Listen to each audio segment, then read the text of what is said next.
So there's this thing that happens in Eyelnd Feevr season 4 where after the events of season 3, Roscoe and Cadbury and Vanessa, they had to leave the city.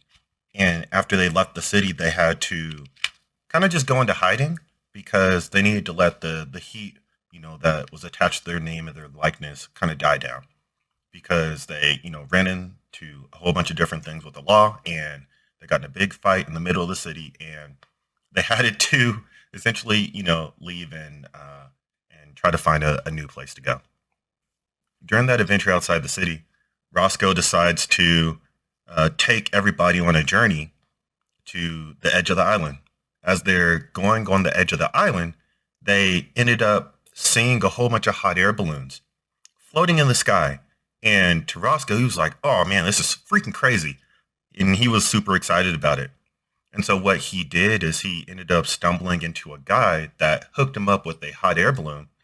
And unbeknownst to Cadbury, who's sort of looking after everybody, Roscoe decides to volunteer everybody to actually go on that hot air balloon ride with him. And so Vanessa hops in. Roscoe ends up grabbing a rope and putting it around Cadbury, and then they set sail on this hot air balloon adventure.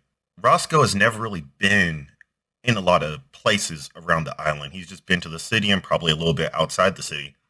And so for this was uncharted territory for him. And because he's so adventurous, he couldn't help but actually want to see what he could see. He was really excited about it, especially because he wants to explore and he's curious and he wants to be able to find experiences that really give him his fix and his curiosity. And so as I was writing the story, I wanted to really see how far we could push that concept of uncharted territory and going on an adventure that goes beyond the island. And so I wanted to take it to a whole bunch of different areas, such as overlooking the city and going past the city, seeing all the different buildings, to going to the edge of the island where you're able to see the shore and see the mountains, even to the point where we're going through fields that are vast.